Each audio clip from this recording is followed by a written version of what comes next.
दर्शक नमस्कार म चेतन श्रेष्ठ हेर्नुहोस् नेपालगञ्जको दृश्य आजको दृश्य हेर्नुहोस् ताजा दृश्य बोर्डरमा नेपालको अर्ग्यानिक केराहरू नेपालमै बिक्री भइरहेछ।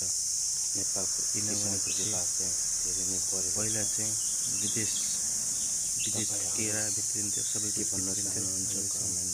नेपालको केराले पनि मूल्य भएको छ। हेर्नुहोस् न कत्रो भिड हो। त्यही भएर यस विषयमा तपाईँहरू के भन्न चाहनुहुन्छ कमेन्ट गरिदिनुहोस्। यो भिडियोलाई सकिन्छ भने सेयर गरिदिनुहोस् र बालेन सरकारलाई के भन्न चाहनुहुन्छ